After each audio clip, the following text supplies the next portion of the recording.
Welcome to future zone academy. आज हम आपको कंपटीशन क्लास का मैथमेटिक्स पढ़ाने जा रहे हैं। मैंने अपनी पिछली वीडियो में बताया था कि आप मैथ्स बहुत हार्ड मानते हैं तो आप इसको इजी लेकर चलें, क्योंकि ये कुछ भी नहीं है। और मैं अपने क्वेश्चनों में यानी जो आपके पॉइंट्स हैं उनको बार बार आपसे प्रैक्टिस करने को, देखने को कहता हूँ कि आप लोग उनको देखें। देखने से आपकी प्रैक्टिस बढ़ेगी और साथ ही आप खुद भी ट्राई करके देखें, क्योंकि मैथ्स बहुत इजी होता है। एक बात मैथ्स ज़रूर मांगता है, वो है प्रैक्टिस। अगर आप मैथ्स को प्रैक्टिस नहीं देते तो आपका मैथ्स अच्छा नहीं होता है। तो कोई बात नहीं, हम आगे चलते हैं अगले चैप्टर की ओर। नेक्स्ट चैप्टर है हमारा शून्यांकों की संख्या। इससे कंपटीशन में एक या दो क्वेश्चन जरूर आते हैं, तो मैं इन क्वेश्चनों को आपको सोल्व करने का स्टेप बाय स्टेप तरीका बताता हूँ। हाँ, मैंने है ना एक व्हाट्सएप ग्रुप, एक अपना कंपटीशन का बैच बनाया हुआ है, उसमें कुछ बच्चे ऐड भी हो चुके हैं। अगर आप भी ऐड होना चाहते हैं तो आप 200 रुपये, 200 रुपीज़ 8755084148 पर पेटीएम या फ़ोनपे से पे करके, ये आपकी मंथली फ़ीस है, पे करके आप इसी अकाउंट्स पर जुड़ सकते हैं। ये व्हाट्सएप पर भी है, तो आप इस पर जुड़कर, क्योंकि उसमें है ना मैं मैथ में आपको वर्किंग सेट दूंगा, नोट्स दूंगा और प्रॉपर वे में आपको बहुत अच्छे तरीके से सिखाया जाएगा। अगर आप फ्री में कोचिंग करना चाहते हैं तो आप future zone academy YouTube channel पर जाकर इसको सब्सक्राइब करें और लाइव देखें। वीडियो देखकर आप फ्री में अच्छी प्रिपरेशन भी कर सकते हैं। ओके, हम आपको बेहतर से बेहतर कोशिश करके पढ़ाना चाहते हैं, आप ज़रूर पढ़ें। ओके, अब हम आगे चलते हैं। इस चैप्टर के जो क्वेश्चन है वो कम से कम एक या दो क्वेश्चन कंपटीशन में ज़रूर आते रहते हैं, तो हम एक एक करके क्वेश्चन को डिस्कस करते जाएंगे। और आपका क्वेश्चन मैंने आपको पिछली वीडियो में बताया था कि आपका क्वेश्चन मुश्किल से 30 सेकंड लेगा। वैसे तो 1 या 2 सेकंड में ही सोल्व हो जाएगा, लेकिन आप भी अगर प्रैक्टिस करेंगे तो आपकी भी अच्छी कैलकुलेशन होगी और आप बहुत जल्दी ही क्वेश्चन सोल्व कर सकेंगे। तो ओके, आगे चलते हैं। किसी भी गुणा में शून्य कब बनता है? तो पहला जो आपका पॉइंट है, तो आप शून्य कब बनता है उसके बारे में देखते हैं। मान लो हमारे पास कैलकुलेशन आई 2 × 5, 2 × 5 तो आपका कितना होता है 10। यानी आपका शून्य तब बनेगा जब 2 और 5 होंगे।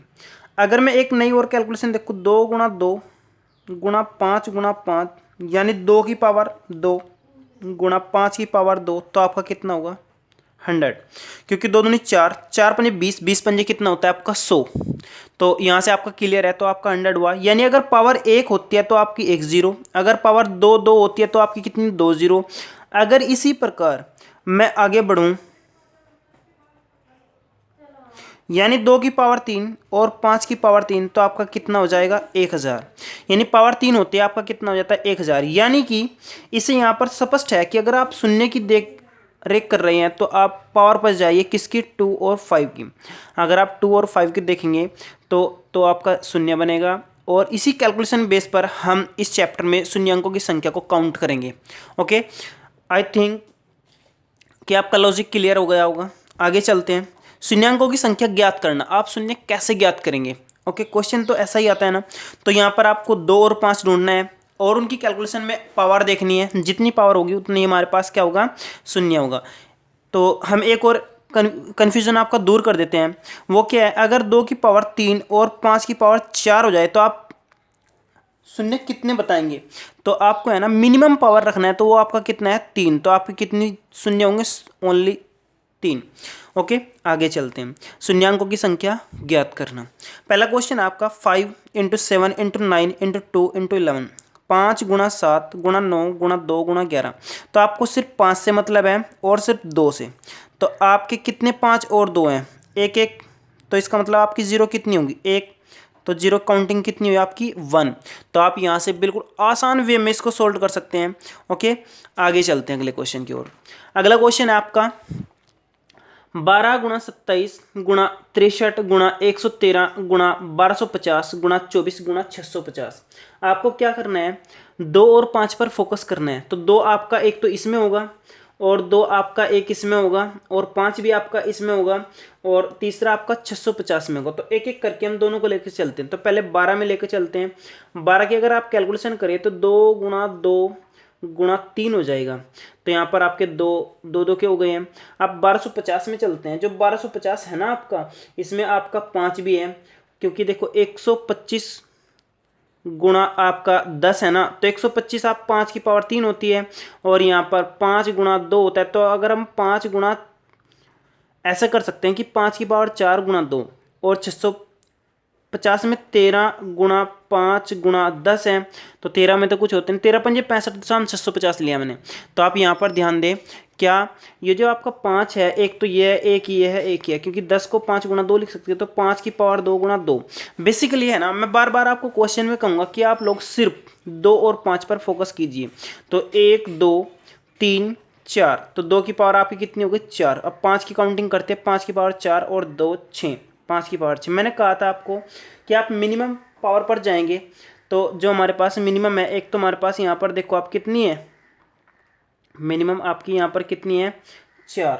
तो आप यहाँ पर अगर काउंटिंग करके देखते हैं तो आपकी यहाँ पर कितनी हो जाएंगी, जीरो की काउंटिंग कितनी हो जाएगी, एक बार चेक कर लें कहीं और 5 तो नहीं है। अगर कहीं और आपका 5 होता है तो उसको भी एक बार ऐड कर लेंगे। ओके, तो जो आपका यहाँ पर 27 24 भी है ना, यहाँ पर 24 में आपके 2 हो जाएंगे, तो 2 गुणा 2 गुणा 2 गुणा 3, तो 3 ये हो गए, तो 4 प्लस 3 यहाँ पर कितना हो जाएगा आपका 7 हो जाएगा। तो यहाँ पर कितना होगा आपका 7, तो 2 की पावर 7 होगी, 5 की पावर 6, तो मिनिमम पावर आपकी कितनी हुई 6, तो आपका 6 क्या होगी, इसमें 0 होंगी। तो क्वेश्चन आपको बेसिकली समझ में तब आएगा जब आपको काउंट गुणनखंड आएंगे। तो गुणनखंड आप 8th और 9th क्लास में भी पढ़े हैं, इसके ऊपर मैंने एक वीडियो भी बनाई हुई है, उसको जब मैं अपलोड करूँगा आप वहाँ से देख सकते हैं। तो आपको किस पर फोकस करना है, 2 और 5 पर। ओके, अगले क्वेश्चन पर चलते हैं। विषम संख्याओं के गुणनफल में कितनी जीरो होती हैं? तो विषम संख्या कौन सी होती हैं, जो 2 से नहीं कटती हैं। 1 गुणा 3 गुणा 5 गुणा 7 गुणा 2 सॉरी 9 गुणा डॉट डॉट डॉट डॉट। आप यहाँ पर देखिए, यहाँ पर 5 तो है लेकिन यहाँ पर 2 नहीं है। जब 2 नहीं है तो इसका मतलब आपका शून्य भी नहीं होगा, तो क्या लिख देंगे, 0 नहीं, यानी कोई भी 0 नहीं होगा। ओके, ऐसे क्वेश्चन पेपर में आते रहते हैं, वेरी वेरी इंपॉर्टेंट क्वेश्चन है। अगले क्वेश्चन की ओर बढ़ते हैं। अगला क्वेश्चन है हमारा 169 गुणा 13 गुणा 19 गुणा 24 गुणा 116 गुणा 120। आपका ना तो 2 इसमें होगा, ना इसमें होगा, ना इसमें होगा, 2 इसमें होगा। इसमें देखो आप 2 की पावर 3 यानी 8 होगा, और यहाँ पर 3 होगा। इसमें भी आपका 2 होगा, तो हम इसमें भी 2 लेकर चलते हैं। इसमें आपका 2 कैसे होगा, 116 है ना, तो 116 को आप ऐसे लिख के सोल्ड कर लें। यहाँ पर 2 से काटोगे तो कितना, 2 पने 10, और यहाँ पर कितना हो जाएगा, 2 अट्ठे 16, और अगर फिर आप 2 से काटेंगे, 2 दूनी 4 2 नंबर 18 हो जाएगा। तो यहाँ पर आपके 2 हैं, यानी 2 की पावर 2 गुणा 29 हो जाएगा। और यहाँ पर 120 में आपका 24 गुणा 5 हो जाएगा। 24 में क्या होता है, 2 की पावर 3 होती है, और एक 5 आपका ये है ही। तो अब आप देखो, इन सारे फैक्ट में आपकी पावर 2 की पावर तो ज़्यादा होती जा रही है, लेकिन 5 तो हमारे पास एक ही है। जब 5 एक है तो 0 कितनी होंगी आपकी, 1, तो 0 आपकी काउंटिंग कितनी होंगी, 1। याद रखना, आप कम पावर पर फोकस करेंगे तो यहाँ पर आपकी 0 कितनी होंगी, ओनली 1। ओके, आगे चलते हैं। आगे हमारा नेक्स्ट पॉइंट है फैक्टोरियल या फैक्टोरियल में शून्य की संख्या काउंटिंग करना। फैक्टोरियल को हम 2 तरीके से प्रदर्शित कर सकते हैं, एक तो ऐसे, एक ऐसे। मान लो मैंने कहूँ 5 फैक्टोरियल, तो 5 फैक्टोरियल को मैं ऐसे भी लिख सकता हूँ और ऐसे भी लिख सकता हूँ। आप फैक्टोरियल में बिल्कुल भी कंफ्यूज ना हो। पिछली वीडियो में मैंने बताया था कि फैक्टोरियल क्या होता है। मैं लिख दूँ अगर 5 फैक्टोरियल, तो इसका मतलब होता है 5 गुणा 4 गुणा 3 गुणा 2 गुणा 1। अगर मैं कहूँ आपका 6 फैक्टोरियल, तो आपका 6 से लेकर लगातार एक एक कम करके आपकी मल्टीप्लिकेशन 1 तक होता है। अगर मैं कहूँ आपको 10 फैक्टोरियल, तो आपका 10 फैक्टोरियल क्या होगा, 10 गुणा 9 गुणा 8 गुणा 7 गुणा 6 गुणा 5 गुणा 4 गुणा 3 गुणा 2 गुणा 1।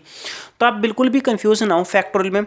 अगर आपको यहाँ पर शून्य की काउंटिंग करनी होती है, हम 5 की गिनती करते हैं, याद रखना 5। इसका एक स्पेशल वे है, वो भी हम आपको अभी वीडियो में बताएंगे। इसी में आप कैसे काउंटिंग करेंगे, बहुत अच्छा लॉजिक है, तो हम क्वेश्चन के तरीके से आपको समझाएंगे। तो आगे चलते हैं।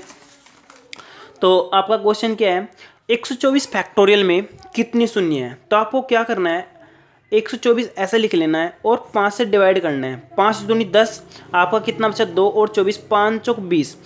शेषफल पर बिल्कुल भी ध्यान नहीं देना है, आपको काटते जाना है 5 से। फिर 5 चौक आपका कितना होगा 20। फिर आप ये नहीं कटेगा, जब ये नहीं कटेगा तो आपको है ना, जब शून्य की काउंटिंग बतानी तो आपको ये ऐड कर देना है। तो 24 + 4 तो आपका कितना हो गया 28। तो ये आपकी ट्रिक्स थी।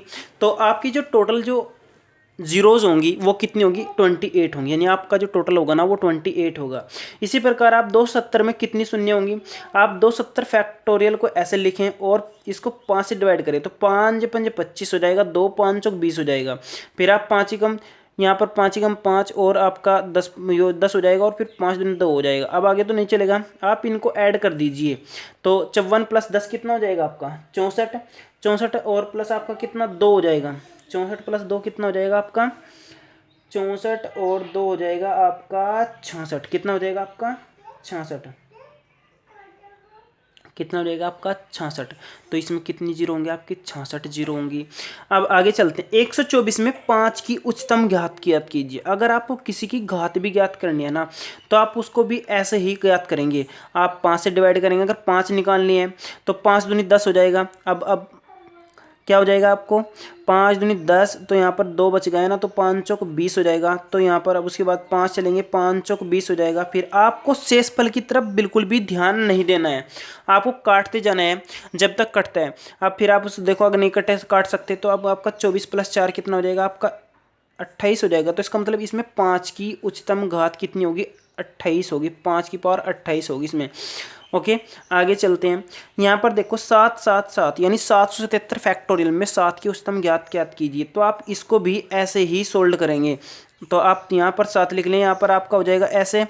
अब यहाँ पर फिर 7 से डिवाइड करेंगे तो यहाँ पर आपका 7 एकम 7 हो जाएगा। अब देखो आपका 4 बचा, तो 41 7 × 35 हो जाएगा। और उसके बाद फिर 7 दूनी कितना हो जाएगा आपका 14। तो ये जो है ना आपका, यानी आपका देखो 111 फिर 15 फिर 2 5 और 1 6 2 8 और 1 1 2 और 1 128। ये आपकी क्या होगी 7 की पावर होगी इसमें। तो आपका उत्तर क्या होगा, यानी 7 की पावर 128, यानी उच्चतम घात कितनी होगी 128 होगी। ओके, आगे चलते हैं। ये क्वेश्चन बहुत बार रिपीट हुआ है, वेरी वेरी इंपॉर्टेंट क्वेश्चन है। 100 फैक्टोरियल में कितनी जीरो होती हैं। तो मैंने अभी आपको बताया कि आप है ना 5 की काउंटिंग कर ले तो आपका आंसर आ जाएगा। आप 100 को ऐसे लिख करके 5 से डिवाइड करें, 20 × 5 हो जाएगा, 5 चौक 20 हो जाएगा। तो आपकी टोटल जीरो कितनी होंगे 24। यकीन मानिए ये ऐसा फैक्ट है, ऐसा तरीका है कि आप लोग क्वेश्चन को बहुत इजीली सोल्व कर पाते हैं। और आप देख भी रहे होंगे कि क्वेश्चन आपका 30 सेकंड नहीं पकड़ रहा है, 5 या 10 सेकंड में ही सोल्व हो रहा है। अगले क्वेश्चन की ओर आगे चलते हैं। अगला क्वेश्चन हमारा 1 × 3 × 5 यानी विषम संख्या 73 तक और गुणा 10 24। तो आप ऐसे क्वेश्चन को कैसे सोल्व करेंगे। तो ऐसे क्वेश्चन को सोल्व करने के लिए आप है ना पहले 5 की काउंटिंग करें। याद रखना अगर विषम संख्या है ना हमारे पास, तो विषम संख्या में 5 की काउंटिंग हम कैसे करते हैं 73 लिख लेते हैं और 5 से ऐसे ही जैसे भाग दिया था। तो 5 एकम 5 आपका 2 हो जाएगा 20, यानी 5 चौक 20 हो जाएगा। फिर आप 5 दूनी 10 हो जाएगा। तो यहाँ पर अगर 5 की काउंटिंग करें तो आपकी कितनी काउंटिंग हो गई, तो यहाँ पर आपकी हो गई 14 और 2 कितनी 16 हो गई। अब हमारे पास 1024 है, 1024 में अब हम 2 की काउंटिंग करेंगे। किसकी काउंटिंग करेंगे 2 की। तो 2 की अगर देखें तो यहाँ पर 2 की पावर 10 होती है, क्योंकि अगर मैं बताऊँ आपको 2 दूनी 4 दूनी 8 दूनी 16 दूनी 32 दूनी 64 दूनी 128 दूनी 256 दूनी 512 दूनी 1024। तो टोटल जो 2 के हैं 10 हैं, तो 2 की पावर 10 हो गई। तो अब आप देखते हैं यहाँ पर 5 की पावर कितनी है 16। तो जब आप है ना जीरो की गिनती करेंगे, मैंने आपको बताया था कि आप कम पावर काउंटिंग करेंगे। तो कम कितनी है 10, तो इसका मतलब इस क्वेश्चन में जीरो की संख्या कितनी होगी आपकी 10 होगी। ओके, कितनी होगी 10 होगी। आगे चलते हैं अगले क्वेश्चन की ओर। तो यहाँ पर अगला क्वेश्चन है आपका 12 × 13 × 14 × 15 यानी 84 तक, यानी ये आपका फैक्टोरियल जैसा ही लग रहा है। तो आपको क्या करना होगा, आप पहले 84 फैक्टोरियल कर लें और फिर माइनस इसमें से 12 यानी 11 फैक्टोरियल कर लें। तो अगर आप इसकी जीरो निकाल कर इसकी जीरो माइनस कर दें तो आपका जो बचेगा वो क्या बचेगा, आपका 84 फैक्टोरियल में जीरो बचेंगे। तो हम क्या कर लेते हैं, पहले 1 × 2 × 2 84 तक कर लेते हैं, फिर -1 गुणा क्या कर लेते हैं 11 तक कर लेते हैं। तो यहाँ पर 84 फैक्टोरियल की जीरो मैंने आपको बताया था 5 से डिवाइड करके निकाल लेते हैं। तो कितनी हुई 5 एकम 5। अब आपका बचा कितना बचा आपका 3, तो 5 अंक 30 हो जाएगा, फिर 5 तिया 15 हो जाएगा। तो यहाँ पर टोटल जीरो आपकी कितनी 19 हुई। अब आप इस 11 में देखो, 11 में कैसे कितनी हो जाएंगी, 5 से डिवाइड करोगे तो 5 दूनी 10 यानी 2 जीरो हो जाएंगी। जब आप 2 घटाओगे तो 19 में से 2 घटाकर आपको कितनी जीरो बचेंगी, आपकी बचेंगी 17 जीरो। कितनी बचेंगी 17। तो 17 आपका क्या होगा, राइट आंसर होगा। ऐसे क्वेश्चन वेरी वेरी इंपॉर्टेंट हैं, ये क्वेश्चन आते रहते हैं। तो आपको मैं एक बार अगले क्वेश्चन में बताऊंगा, क्योंकि अगला क्वेश्चन भी मैंने ऐसा ही सिलेक्ट किया है। अच्छे क्वेश्चन है। 512 से लेकर 1120 में कितनी जीरो होंगी। तो आपको क्या करना है, अब मैं थोड़ा और आगे लेकर चलता हूँ हाई लेवल पर। तो आपको 1120 फैक्टोरियल में जीरो निकालनी है, और फिर यहाँ पर 511 में निकालनी है, और फिर आपको क्या करना है, माइनस कर देना है। तो माइनस कैसे करोगे, पहले 5 से इसको डिवाइड कर लेते हैं। 5 दूनी 10, तो यहाँ पर फिर 5 दूनी 10, 5 चौक 20, फिर 5 से डिवाइड करोगे तो 5 चौक 20, 5 चौक 20, फिर 5 से 5 अट्ठे 40, फिर 5 ही कम 5। तो अगर हम टोटल जीरो की बात करें तो 4 4 8 8 8 16 और 1 17 का 7 का, और हासिल 1 लग गया, 2 और 1 3 3 और 4 7 7 का 7 हो जाएगा। और यहाँ पर 277 आपकी टोटल जीरोज हो गई हैं। अब हम 511 की बात करते हैं, तो 5 से डिवाइड करते हैं, 5 ही कम 5, और यहाँ पर 5 दूनी 10 हो जाएगा, फिर 5 दूनी 10 हो जाएगा। तो यहाँ पर आपका क्या हो जाएगा, 1 हो जाएगा, सॉरी क्या हो जाएगा, नहीं चलेगा। तो यहाँ पर 5 चौक 20 हो जाएगा। तो अब टोटल देखते हैं, 102 122 और 126 हो जाएंगे। कितनी हो जाएंगे, 126। टोटल जीरो कैसे निकालनी है आपको, मैंने कहा था आप इसमें से इसको माइनस कर देंगे। तो मैंने किया 126 माइनस 7 में 6 जाकर 1 बचता है, और यहाँ पर कितना बचेगा, 5 बचेगा, और यहाँ पर कितना बचेगा, 1 बचेगा। तो आपकी 151 जो आपका होगा राइट आंसर होगा। ओके, आई होप आप अच्छे से समझ चुके होंगे। बढ़िया क्वेश्चन है सिलेक्टेड, ये वेरी वेरी इंपॉर्टेंट क्वेश्चन है, आपको ये पेपर में बहुत देखने को मिले होंगे। अगले क्वेश्चन की ओर आगे बढ़ते हैं। अगला क्वेश्चन हमारा 1 की पावर 5, 2 की पावर 5, 3 की पावर 5, ऐसे क्वेश्चन में आप कितनी जीरो होंगी, कैसे निकालेंगे। तो आपको सबसे पहले क्या करना है, आपको 2 और 5 पर फोकस करना है। तो 2 हमारे पास यहाँ पर 2 की पावर 5 होगी, और फिर 5 की पावर 5 भी होगी। ऐसे क्वेश्चन में ज़्यादातर हम 5 पर ही फोकस कर लेते हैं। तो 5 की पावर 5 होगी, फिर उसके बाद 10 की पावर 5, 10 की पावर 10 सॉरी 5 होगी, फिर 15 की पावर 5 होगी, फिर 20 की पावर 5 होगी, और फिर 25 की पावर 5 होगी, और फिर 35 की पावर 5 होगी। ऐसा मैंने इसलिए लिखा क्योंकि 5 सिर्फ इन्हीं में है। तो आप 5 पावर तो ये साफ साफ देख रहे हो, इसमें है ना हमारे पास 10 की पावर 5, 10 को अगर मैं लिखूँ तो यहाँ पर 5 की पावर 5 हो जाएगी, और 2 की पावर 5 हो जाएगी। तो 5 पावर हो गई आपकी। तो यहाँ पर इसी प्रकार 5 इसमें हो जाएंगी, इसी प्रकार 5 इसमें हो जाएंगी। इसमें डबल आएगा क्योंकि 5 5 25, तो यहाँ पर 10 हो जाएगी, और यहाँ पर आपकी 5 हो जाएगी। तो 5 5 10, 10 5 15, 15 5 20, 20 10 30, 30 5 35। तो आपकी टोटल जो हमारे पास क्या हुई, जो टोटल जीरो हुई वो आपकी कितनी हुई, 35। क्योंकि 5 जितने होंगे उतनी ही आपकी जीरो होंगी। तो यहाँ पर आपका आंसर क्या होगा, 35 होगा। अब मैं आपको एक बार रिपीट कर देता हूँ, क्वेश्चन बहुत अच्छा क्वेश्चन है। तो आपको क्या करना है, 5 की पावर काउंटिंग करनी है। तो 5 की पावर 5 में 5 हो गई, 10 की पावर 5 में 5 गुणा 2 करके इस तरह 5 की पावर 5 ही रहेंगी, सिर्फ 25 में डबल होंगी। ओके, अगले क्वेश्चन की तरफ चलते हैं, फिर हम इनको ऐड करके निकाल लेते हैं। तो अगला क्वेश्चन है आपका 1 की पावर 1, 2 की पावर 2, 3 की पावर 3, और 4 की पावर 4, डॉट डॉट 28 की पावर 28 में जीरो कितनी होंगी। तो आपको यहाँ पर क्या करना है, 5 की पावर 5 होगा, फिर 10 की पावर कितना होगा, 10 होगा, फिर 15 की पावर 15 होगी, फिर 20 की पावर 20 होगी, फिर 25 की पावर 25 होगी। अब देखो आप यहाँ पर 5 ही होंगे, यहाँ पर मैंने अभी बताया आपको सेम रहेंगे, 15 में भी फिर सेम रहेंगे, यहाँ पर 10 है ना, 10 तो सेम रहेंगे, 20 में भी सेम रहेंगे, 25 में क्या होगा, डबल हो जाएंगे, 25 25 यानी 50 हो जाएगी। याद रखना, अब आपको क्या करना है, इनको ऐड कर लेना है। तो आपका 10 5 15 15 30 30 20 50 50 20 70 5 75, यानी आपकी जो टोटल जीरोज होंगी वो कितनी होंगी, यानी 75 होंगी। कितनी होंगी, 75 होंगी। तो आप इस क्वेश्चन को बिल्कुल आराम से सोल्व कर सकते हैं। तो आपका जो होगा यहाँ पर, एक बार सॉरी 25 था ना, 25 का यहाँ पर 50 हो जाता क्योंकि डबल था ना, 50 क्या होता 50। तो हम एक बार टोटल ऐड कर लेते हैं, 50 20 70 70 और 30 100 होता, सॉरी कितना होता 100। टोटल जीरो कितनी होती 100। एक बार और क्वेश्चन रिपीट कर देता हूँ। आप 5 की पावर 5 लिखेंगे, 10 की पावर 10, 15 की पावर 15, और 20 की पावर 20, 25 की पावर 25। इसमें कितनी पावर होंगी, 5। इसमें 10 में कितनी होंगी, ओनली 10 होंगी। 15 में कितनी होंगी, 15। सिर्फ 25 में डबल होंगी, बाकी जितनी पावर है उतनी रहेंगी। 25 का कितना हो जाएगा, 50 हो जाएगा। तो आप ऐड करोगे तो कितना होगा, 100। आप इसी प्रकार ऐसे क्वेश्चन में भी सोल्व कर सकते हैं। क्वेश्चन मैं आपके लिए छोड़ देता हूँ, आप कमेंट में इसका आंसर जरूर दें। Thank you. ओके, मैं आपको बता देना चाहता हूँ, give best and take best. अगर आप अच्छी तैयारी करेंगे तो अभी आपका एग्ज़ाम आने वाला है, जल्द ही आपका अच्छा एग्ज़ाम होगा कंपटीशन का, तो उसमें आप है ना अच्छा ही प्राप्त करेंगे। एपीजे अब्दुल कलाम कहा करते थे, आप अपनी किस्मत नहीं बदल सकते, लेकिन आप अपनी छोटी छोटी आदतें बदल सकते हैं। यकीन मानिए, आप अगर अपनी छोटी छोटी आदतें बदलते हैं तो आपकी किस्मत अपने आप बदल जाती हैं। तो आप भी धीरे धीरे करके अपनी छोटी छोटी बेकार आदतों को छोड़ते जाइए और अच्छी आदतें छोटी छोटी अपनाते जाइए, और आप ज़रूर सफलता प्राप्त करेंगे। Okay, thank you.